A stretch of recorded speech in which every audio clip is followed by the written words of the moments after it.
नमस्कार दोस्तों, मैं जयनाथ झा इंटरनेशनल से आप लोगों का स्वागत करता हूं। दोस्तों, दिल्ली में चुनाव तो हो चुका है एमसीडी का। अब दिल्ली में कब होगा मेयर का चुनाव? टॉपिक आज का यही है कि दिल्ली में कब होगा मेयर का चुनाव। तो बात करें अगर मेयर के चुनाव की, तो देखिए दिल्ली नगर निगम चुनाव का परिणाम तो आ चुका है जैसा कि आप लोगों को पता है, लेकिन नियमों की बाधा के चलते महापौर की जो है ताजपोशी यानी मेयर की ताजपोशी के लिए अभी अप्रैल तक इंतजार करना पड़ सकता है। शायद यह बाधा दूर करने के लिए निगम के एक्ट में बदलाव करना होगा या फिर गृह मंत्रालय से अनुमति लेनी होगी। यानी फिलहाल महापौर चुनाव को लेकर गेंद केंद्र सरकार के पाले में ही है, कह सकते हैं। अब बात करें तो निगम में मुख्य विधि अधिकारी रहे अनिल कुमार के मुताबिक कहा जाए तो दिल्ली नगर निगम एक्ट के अनुच्छेद 35 में स्पष्ट है कि महापौर और उप महापौर कहा जाए तो यानी मेयर और उप मेयर का चुनाव हर वर्ष होगा, जो कि 1 अप्रैल से शुरू होगा। ऐसे में वर्तमान परिस्थिति में तो निर्वाचित होकर आए सदस्यों की पहली बैठक तो अप्रैल में ही होना कहा जाए तो संभव है। हालांकि तीनों विभागों को एक करने के बाद एक्ट में संशोधन किया गया है। इसमें यह प्रावधान है कि एक्ट को लागू करने में अगर कोई भी दिक्कत आती है तो केंद्र सरकार एक आदेश निकालकर उसे दूर कर सकती है। इसके लिए एक्ट में संशोधन की आवश्यकता नहीं होगी। 2 साल तक केंद्र सरकार के पास यह शक्ति है। और कहा जाए तो हालांकि इन आदेशों को लोकसभा और राज्यसभा में पेश लेकिन करना होगा।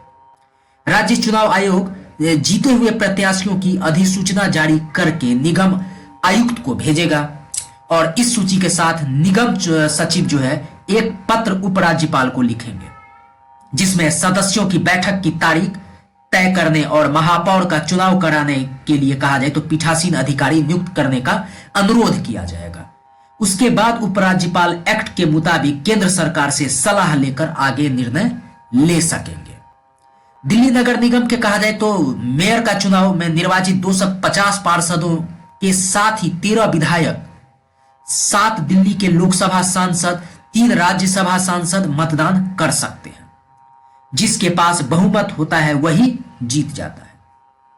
यहां आपको बता दें कि मनोनीत 10 सदस्यों में से कहा जाए तो इसमें मतदान का अधिकार नहीं होता है। मनोनीत जो 10 सदस्य होते हैं को मतदान का अधिकार नहीं होता है। पार्षदों की बैठक से पहले जारी होगी नामांकन की तारीख भी।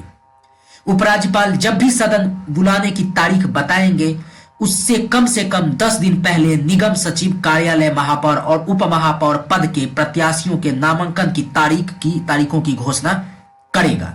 कोई भी सदस्य नामांकन करने के बाद चुनाव से पहले तक कहा जाए तो 25 वर्ष से अधिक आयु से विभिन्न क्षेत्रों में विशेषज्ञ 10 सदस्यों को उपराज्यपाल मनोनीत करते हैं। इन सदस्यों को सदन में महापौर चुनाव से लेकर निगम के किसी भी मुद्दे पर मतदान का अधिकार नहीं होता है, जबकि वार्ड कमेटी में यह सदस्य मतदान कर सकते हैं। 2017 से लेकर 2022 के कार्यालय में मनोनीत सदस्य कहा जाए तो अस्थायी समिति के उपाध्यक्ष तक रहे हैं। दिल्ली विधानसभा के कुल सदस्यों का 5वें हिस्से के बराबर दिल्ली सदस्य नगर निगम के सदस्य बनाए जाते हैं। इसकी नियुक्ति विधानसभा अध्यक्ष करते हैं। कहा जाए तो निगम क्षेत्र में 68 विधानसभा क्षेत्र आते हैं। ऐसे में 13 सदस्य पूर्व में निगम में सदस्य रहे हैं। इन सदस्यों को महापौर और उप महापौर के चुनाव में मतदान करने का अधिकार होता है। उपराज्यपाल जारी करते हैं सदस्यों की सूचना। निगम चुनाव के बाद उपराज्यपाल दिल्ली के 7 लोकसभा क्षेत्रों के सदस्यों को निगम सदस्य नियुक्त करते हैं। इसी प्रकार कहा जाए तो राज्यसभा सदस्यों को सदस्य घोषित किया जाता है। इसकी घोषणा उपराज्यपाल अधिसूचना जारी करते हैं। तो दोस्तों, अभी तक डिसीजन कुछ नहीं हो पाया है कि मेयर का चुनाव कब होगा। अब देखना यह है कि कब होता है यह मेयर का चुनाव। तो दोस्तों, आशा करता हूं कि आप लोगों को यह वीडियो पसंद आ रहा है। अगर पसंद आ रहा है तो please share, like and subscribe करें मेरे चैनल को। धन्यवाद दोस्तों।